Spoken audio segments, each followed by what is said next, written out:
आते जाते वरना इतने तो मरासिम थे कि आते जाते सिलसिले तोड़ गया. چطور میتونید همچین تصمیم بزرگی برای زندگیم بگیرید؟ آخه چرا متوجه نیستین؟ من نمیتونم بدون مینا زندگی کنم. شما الان بهشون زنگ بزنید. همین الان زنگ بزنید بگید که این ازدواج کنسل نشده. چطور میتونید همچین کاری بکنید؟ نفسم داره بند میاد، جونم داره از دستم میره. من خیلی ناراحتم. من میمیرم. آخه چرا نمیفهمید؟ هرچی سر شما اومده به ما چه؟ برای کی به جای عبدالله دارید ما رو تنبیه میکنید؟ مینا که باعث ازدواج عبدالله نبود. هر کاری هم با شما کردن، مادر بزرگ کرد، عمه کرد. من و مینا که نکردیم. پس برای چی ما داریم تنبیه میشیم؟ چرا اینقدر ساکت نشستی؟ یه چیزی بگین، یه جوابی بهم بدین. نمیتونید با هم این کارو بکنید. این همه یاد خاطرات بدتون میافتین. غم و غصه منو نمیبینین؟ اذیت شدنمو نمیبینین؟ شما هر چی بگی، بقیه هر چی بگن، من با مینا ازدواج میکنم. نمیتونم عشقمو به خاطر دخترتون و خاطرات قدیمیتون فدا کنم. کی عروسی میکنی؟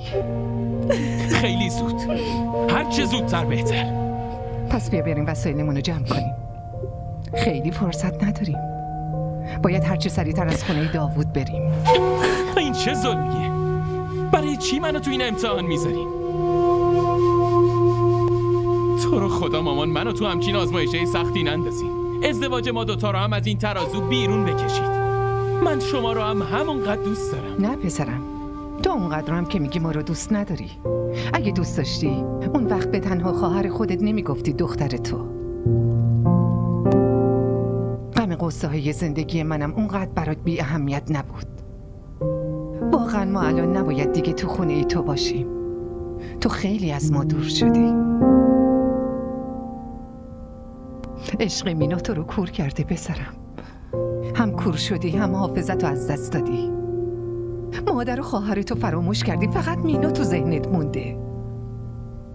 من نباید تصمیم میگرفتم، تو باید تصمیم میگرفتی که گرفتی. خب باشه، منم تصمیم تو قبول دارم. ما اصلا تو رو اجبار نمی کنیم. از امروز ما برای تو مردیم و تو هم.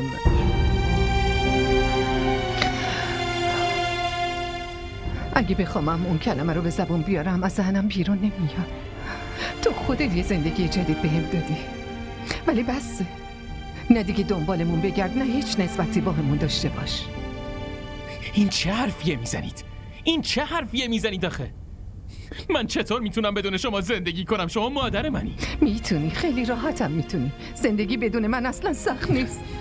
شما میدونی که من چقدر دوستت دارم، میدونی؟ خیلی زیاد. نه پسرم، این تصورته. این حقیقته. اگه این حقیقت بود الان به همچین روزی نمیافتادم. دارم بهتون میگم من اصلا نمیذارم که شما جایی برین. پس باید هزینه زندگی کردن با ما رو بدی. قبول میکنی؟ همه زندگیم اونا شکستم دادن.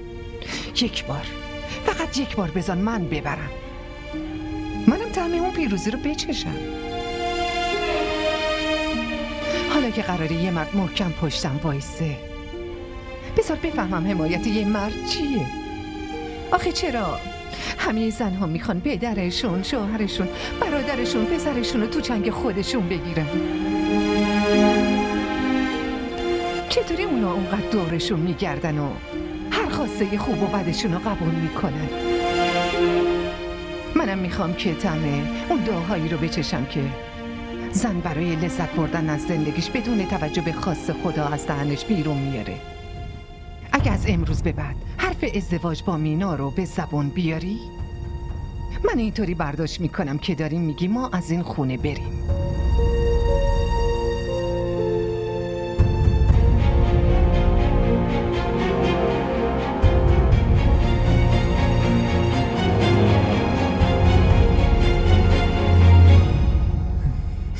داوود هیچی بهتون نگفت؟ هیچ صحبتی نکردی؟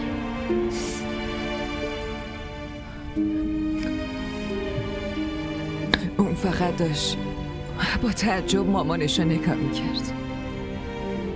وقتی داشتم میرفتم امید داشتم که بیاد دنبالم، ولی نه دنبالم اومد نه پیش مامانش رفت. فقط همونجا وایستاده بود، سردرگم و ناراحت شده بود، هیچ حرفی نمیزد. دنیا عجب گرده، برنده رو بازنده و بازنده رو برنده میکنه. من هیچ وقت فکرشو نمی کردم که خدا یه روزی بیاره و که منم مجبور بشم جلوی گیتی سرمو خم بکنم. میفهمی چی میگم؟ من شخصیتمو جلوی گیتی مخفی کرده بودم، ولی روش شد، اونم با حقارت از روش رد شد. میفهمی؟ اون زنی تو رو پس زد که همه یه جوونیشو به خاطر چاپلوسی من با دست و صورت شستن و حمام کردن و تر خوش کردن شما گذرونده. مینا، از امروز به بعد اگه تو دلت حتی یه ذره برای مادرت احترام قائلی، پس داوودو فراموش کن. در موردش حتی فکرم نکن دختر. این که خودتو سر پا نگه داری خوبه، ولی این که خودتو ذلیل کنی ظلمه. میبینی اون بدون اجازه مادرش با این که یه مرده نمیتونه یه قدم جلو بذاره. پس تو هم به خاطر مادرتون رو فراموشش کن. فراموشش کن دخترم، دیگه حتی بهش فکرم نکن. زنای خانواده های پست همه یه کاراشون پسته. اون چی فکر کرده؟ یعنی بدون پسرش تو مجرد میمردی ها؟ پسری که میبینه مادرش انقدر پشت سر حرفای بد میزنه و هیچی نمیگه، بعدن چطور میتونه یه شوهر خوب باشه؟ مامان چرا به حرفت گوش دادم ها؟ چرا گوش دادم آخه؟ چرا گوش دادم؟ چرا آخه؟ باید بیشتر حواسمو جمع میکردم. باشه آروم، باید حواسمو جمع میکردم. لطفاً عصبانی نشین، فشارتون میره بالا. این حرفا رو ولش کنید. مینا، نمیخواد اینجا بشینی یا منو آروم کنی. دل خودتو از دست داوود آزادش کن دخترم، چون اگه الان همه طلاهای دنیا رو هم به پات بریزه، من تو رو بهش نمیدم. اصلا امکان نداره. خیلی سبک شدم مینا. تا حالا هیچ کسی اینطوری با هم حرف نزده بود، هیچ کس. به جون خودت قسمت میدم دیگه هیچ ارتباطی با داوود نداشته باش، خواهش میکنم. هیچ ارتباطی نداشته باش. قیافشم نمیخوام ببینم.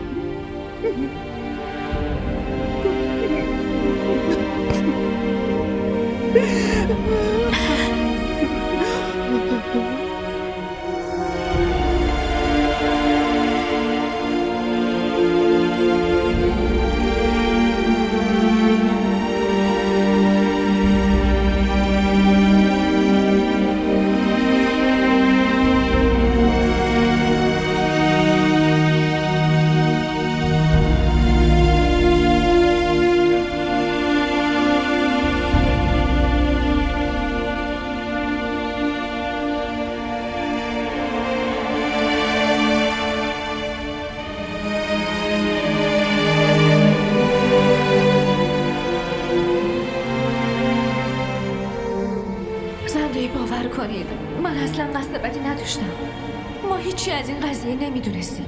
مامانم هم اصلا خبر نداشت. ما دوتامون این خبر رو شنیدیم و شوکه شدیم. دختر من دیگه هیچ نسبتی با عبدالله نداره. تو اگه دختر من باشی رابطتو با عبدالله به هم میزنی، داداشتو ول میکنی؟ اگه شما بخواید خب ولش میکنم.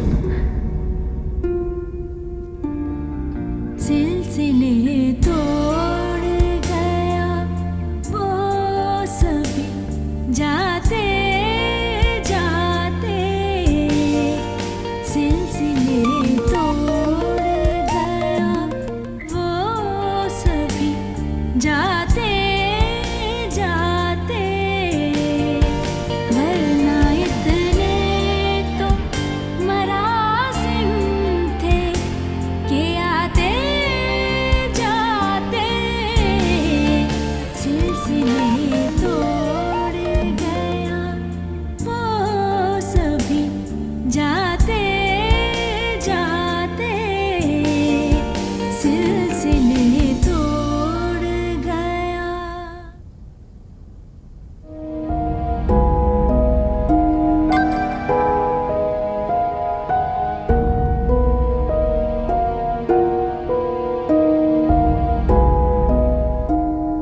مینا خواهش میکنم، من هیچ ربطی به این تصمیم ندارم. لطفاً گوشیتو جواب بده. خفه شو. خفه شو.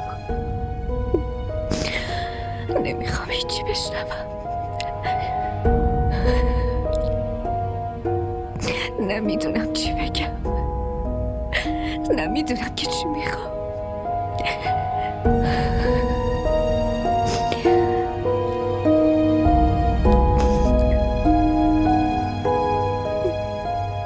یعنی تو نمیدونی داوود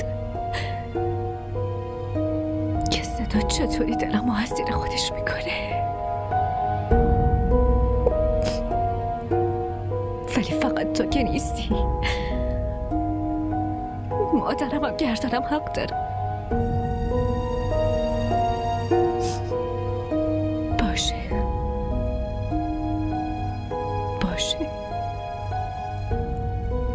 برو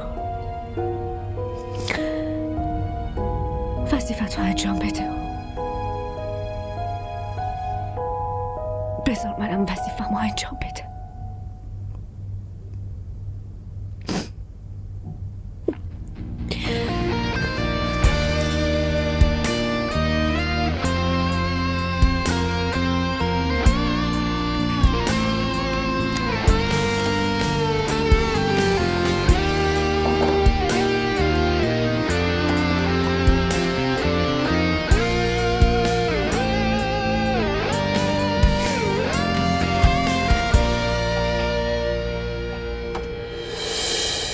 कितना आसान था तेरे हिज्र में मरना जाना, फिर भी एक उम्र लगी जान से जाते जाते सिलसिले तोड़ गया.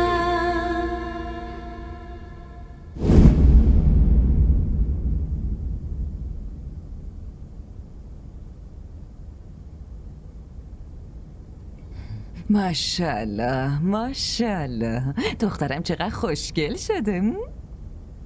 خدا کنه بختتم مثل خودت انقدر قشنگ باشه عزیزم. داوود و خانواده‌اش هم دیگه قدر تو بدونن برای همیشه. داوود منو خیلی دوست داره مامان.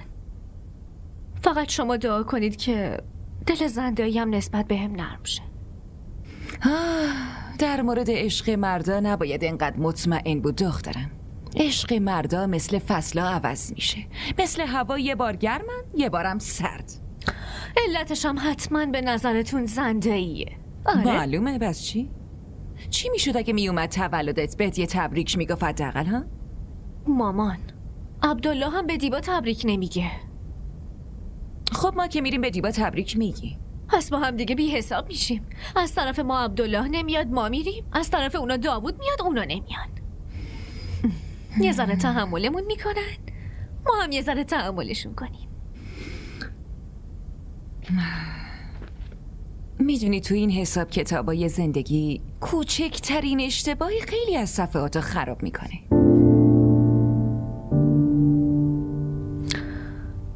راستش منم خیلی نگران این صفحه ها هستم مامان. اون مادرشو خیلی دوست داره. اون منم خیلی دوست داره. باشه، خدا این عشقتون رو حفظ کنه دخترم. آمین. ولی یه چیزی از من یادت باشه، هیچ وقت خودتو بین اون و مادرش نذار، فهمیدی؟ مردا همچین مواقعی ممکنه خیلی بی‌انصاف بشن. تو اومدی پسرم؟ سلام عرض شد. علیک سلام. میگم خدای این چرا یه دفعه داره با لبخند نگاه میکنه ورپریده؟ شما منقدر نترسید. بلدم بین روابطم تعادل برقرار کنم. اگه چیزی از حاضر شدنت نمونده دیگه بریم. آره؟ بریم.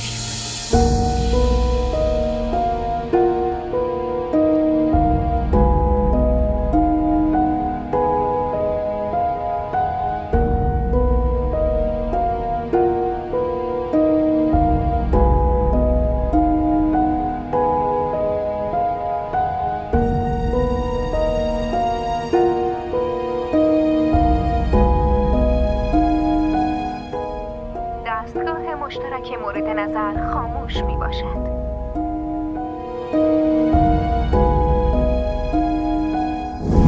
سلام علیکم. سلام زنده. سلام. چطوری؟ ممنونم. عزیزم، شهربانو چطوره؟ خوبه ممنونم. چرا دیگه خونمون نمیاین؟ تو هم خیلی وقت بود نیومده بودی. آره خب، دنیایی تو فقط محدود به داووده، خودم میدونم. ولی همونقدر که سعی میکنی دلشو به دست بیاری یکم به فکر ما باش. امروز تولد میناست مامان. میخواست امروز بیاد شماها رو ببینه. جدی؟ چرا یادم ننداختی؟ صبح بهتون گفته بودم. دست این حافظم چی کار کنم؟ اینقدر چیزا تو دلم هست یادش کنم که دیگه جایی برای یادآوری اتفاقای خوب نمیمونه. خیره، بیا اینجا. تولدت مبارک. ممنونم زندگی. تولدت مبارک مینا. ممنونم.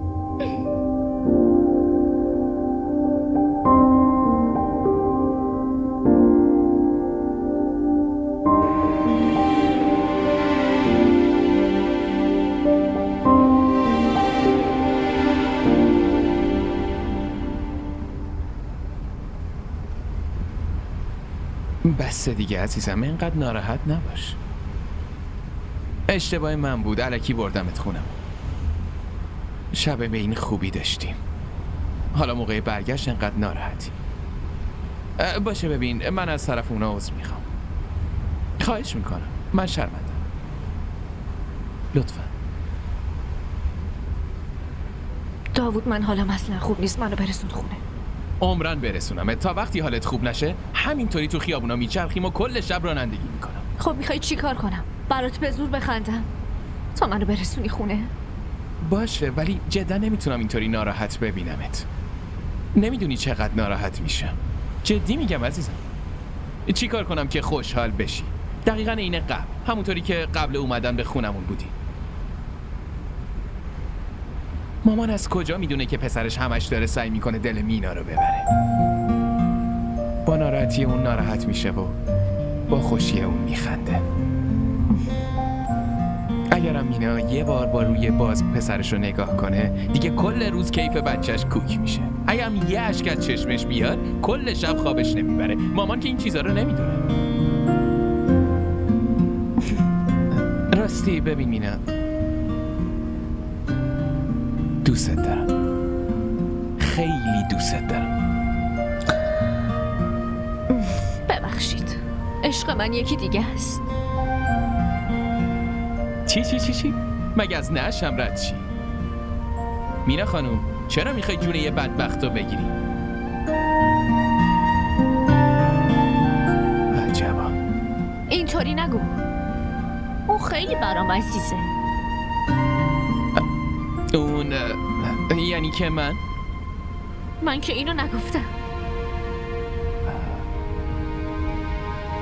ولی من این فکر رو کردم. ولی من اینو نگفتم. آها، به خاطر حرف مامان داری ازم انتقام میگیری. نه، انتقام نمیگیرم. فقط دارم اینو میگم که یکی رو خیلی دوستش دارم. باشه بس کن. خودم میدونم شوخی میکنی، ولی خیلی شوخی بد و مسخره‌ایه. حتی از حرفی که مامانم بهت گفتم بدتره. با این حرفت منو خیلی زیاد اذیت کردی. اصلا میدونی چیه؟ نظرم عوض شد. میریم خونه. باشه؟ خوشحالی الان؟ منو اذیت کردی؟ داوود، تو که میدونی شوخی کردم چیه مگه؟ برای چی بدت اومد؟ باشه بابا، ببخشید. داوود ببخشید دیگه. تو که میدونی منظورم خودتو بودی، دیگه چیه؟ باشه بابا، منم تو رو دوستت دارم. منم دوستت دارم دیگه. باشه، تا وقتی قبول نکنی منم خونه نمیرم. همینطوری رانندگی کن.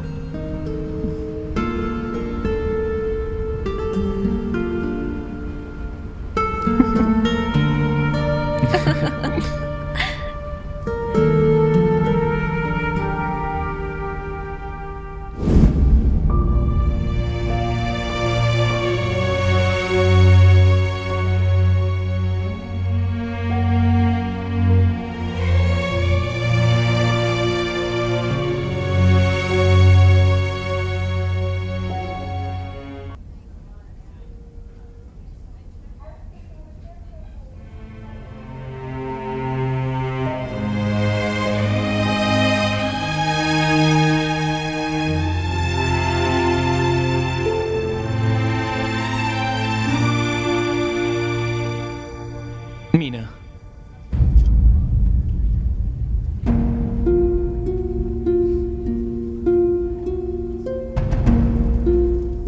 یه لحظه وایسا لطفا. چرا؟ چون من دلم میخواد. ولی من حتی دیگه دلم نمیخواد ریخت تو ببینم. همچین چیزی ممکن نیست. خودم اینو میدونم.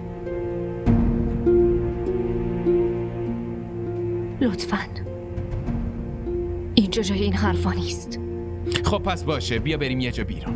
مامانم اجازه نمیده. اونم برای من خیلی عزیز و محترمه. منم همون فداکاری رو دارم میکنم که تو کردی. مینا، این نامزدی از طرف من تموم نشده. جدی؟ دیگه باید همه جا جار میزدی تا همه بفهمن. دیگه هیچ وقت سر راهم نیا. خودت میدونی که این دست من نیست. لطفاً شماره‌تو بهم بده. عمرن بدمش، چون اینم دستور مامان منه. لطفاً مینا، لطفاً یه ذره به حرفام گوش کن. من وقت ندارم. باید مامانمو ببرم بیمارستان. چرا؟ عمه چه شده؟ از وقتی تو خونتون ذلیل شد و برگشت خونه افتاده تو جاش. فشار خونش تنظیم نمیشه. نتونست علتش رو تحمل کنه. منم اگه تو رو ببینم ناراحتیش بیشتر میشه. منم اصلا نمیخوام این کارو بکنم. واسه همین اگه من و تو با هم قبلا هر ارتباطی داشتیم، دیگه از امروز به بعد دنبالم نیا.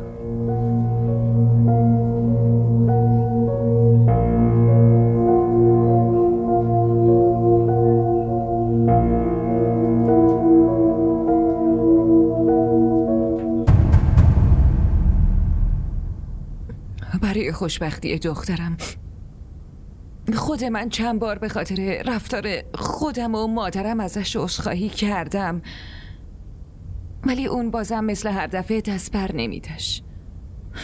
اگه امروز مامانم یا برادرم زنده بودن، اون میتونست اینطوری خوردم کنه و از خونش بیرونم کنه.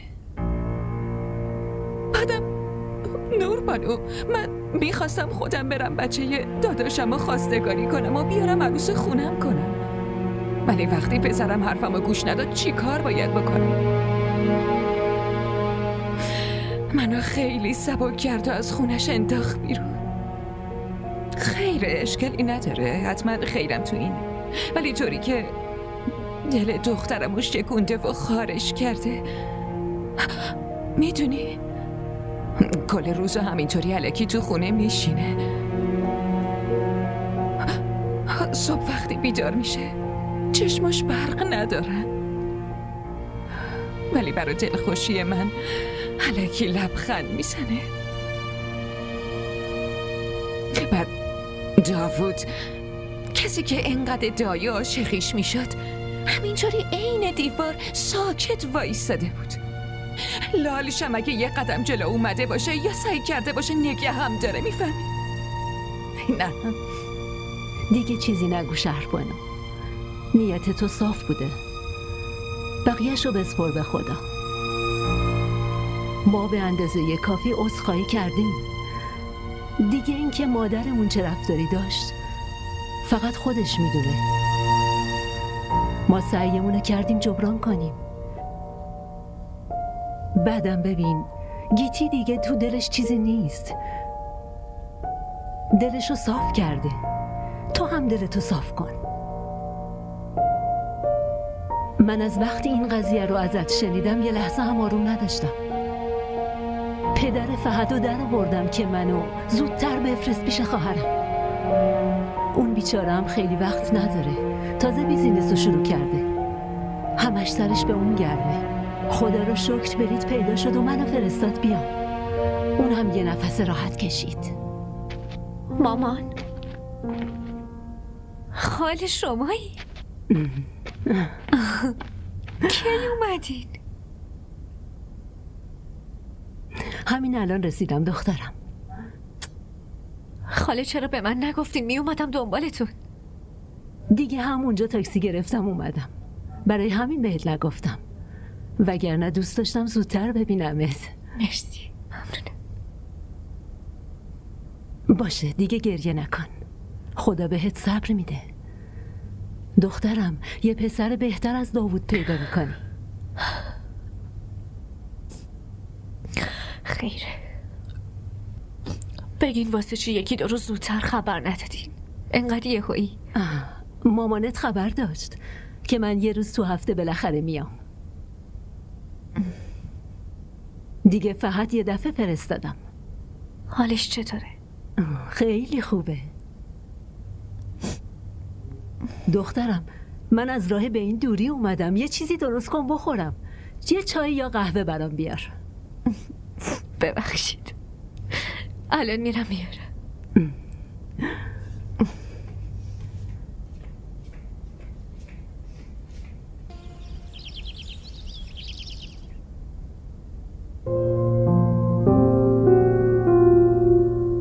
زود باش دیگه، کیکو ببریم بریم شام بخوریم. اگه زودتر میفهمیدم که عبدالله داره میاد زودتر حاضر شده بودم. بله معلومه، اومده پاکستان دیگه، بایدم حاضر میشدی. مینا باید زودتر به هم میگفتی دیگه، یکم بیشتر به خودم میرسیدم. معلوم نیست الان چه شکلیم. خیلی هم خوشگلی، اصلا نیاز نیست کاری بکنی. بزن بریم، داوودم داره میاد. اوه خیلی خوب خبر داری نامزدت کی میاد کی میره. از لحظه هم خبر داریم. پاشو بریم. بازم عطر بزنی؟ نه دیگه بسته، پاشو بریم. خوبه؟ پاشو دیگه، تولدته. بریم.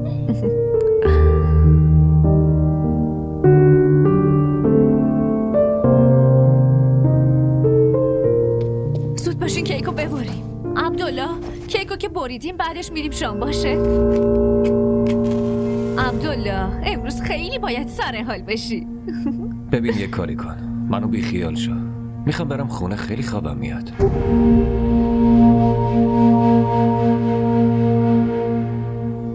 یعنی چی؟ امروز تولد دخترمه، حرف خواب ما با پیش من نزنیم. خب که چی؟ عجب گیری کردی ما. باشه، تولدت مبارک.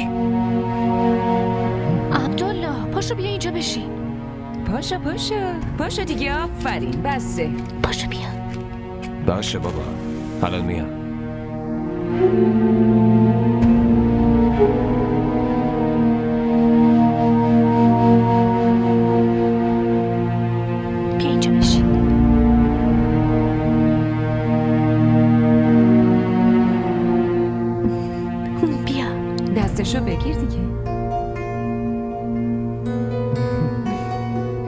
تولدت مبارک، تولدت مبارک، تولدت مبارک دیبا، تولدت مبارک.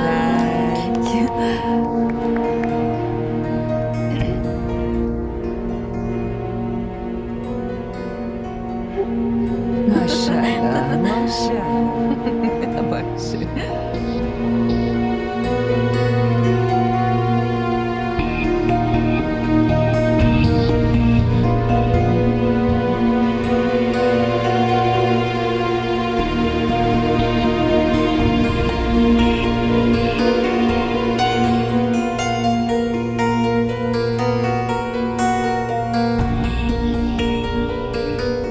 لبخند.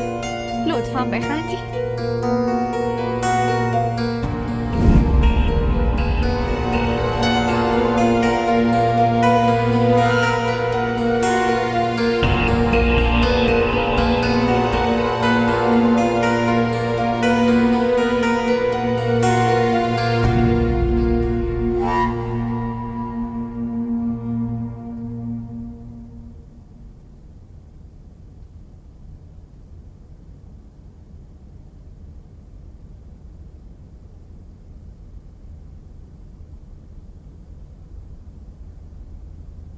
میدونم نمیخوای ریختم و ببینی،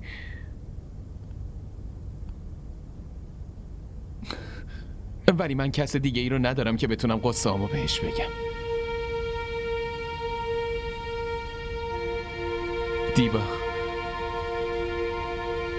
اگه تو بدونی من چقدر ناراحتم، چه عذابی دارم میکشم، شاید بتونی کمکم کنی آروم بشم.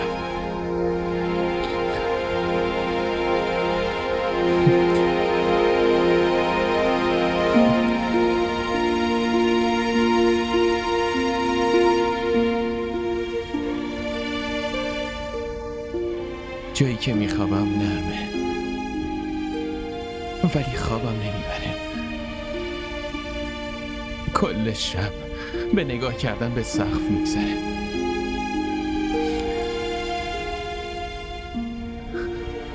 از همه چیز بدم میاد. همه چی به نظرم زشته، قناسه، بیرنگه.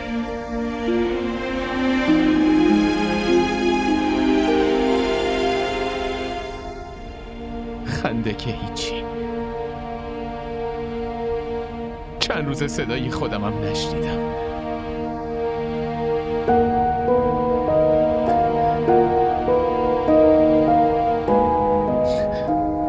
دیبا،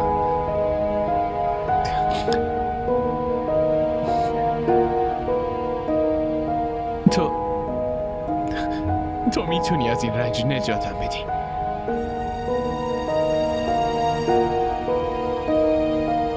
خوشحالی تو دست من نیست، ولی خوشحالی من دست توه.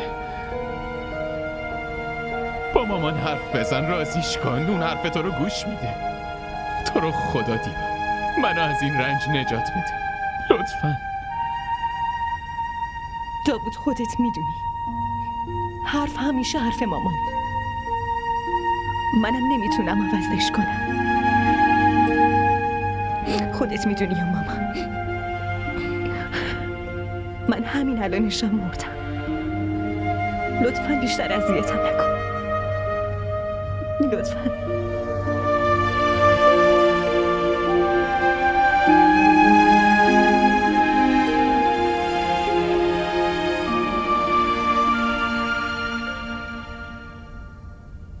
شبیر، های باتام، چند بار بگم تو اتاقم صبونه نیار. کی فرستاده؟ آقا خانم براتون فرستادن. برو بهش بگو نمیخواد انقدر حواسش به من باشه. ببینم ماشینم کجاست؟ بردم گذاشتم سرویس بشه. کی گفته ببری؟ چند بار بگم اول از من بپرس بعد ببرش. به جز اون ماشین تو هیچ ماشین دیگه ای راحت نیستم. اینجا هر کی هر کاری دلش میخواد میکنه. حرف گوش نمیدن.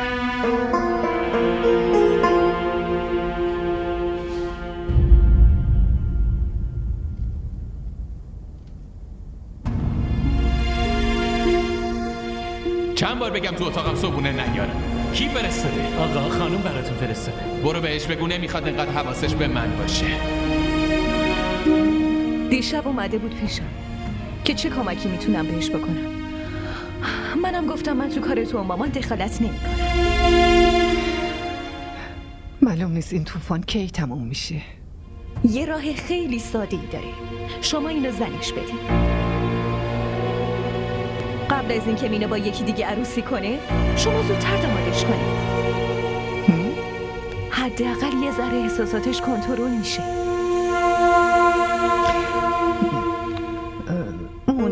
اون قبول میکنه؟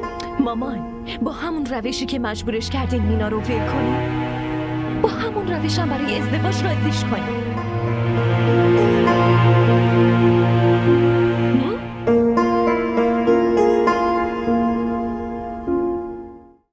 نمیتونستی برای جبرانم که شده به مامانم احترام بذاری؟ ماها بدیم دیگه. مادر بزرگم، مامانم، خالم شماها رو اذیت کردن دیگه. پس چرا میخوای ارتباط داشته باشی؟ برای اینکه من نمیتونم بدون تو زندگی کنم مینا. من واقعا متاسفم عزیزم. من بدون تو قطعا میرسم ته خط. نمیتونم بدون تو کاری کنم. همه چی برام مسخره شده، به درد نخور شده. کل روز الکی میشینم تو دفترم و هیچ کاری نمیکنم. میخوام ببینمت لطفاً. میخوام ببینمت تا یه راهی برای این مسئله پیدا کنیم. من با تو به جون خودت قسمت میدم دیگه هیچ ارتباطی با داوود نداشته باش. دیگه هیچ ارتباطی نداشته باش. قیافشم نمیخوام ببینم.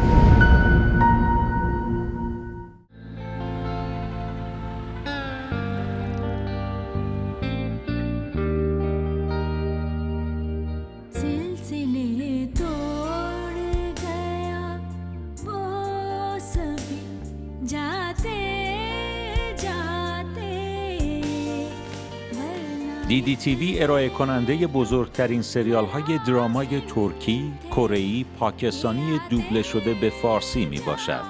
لطفاً سابسکرایب کنید و عضوی از خانواده ما شوید.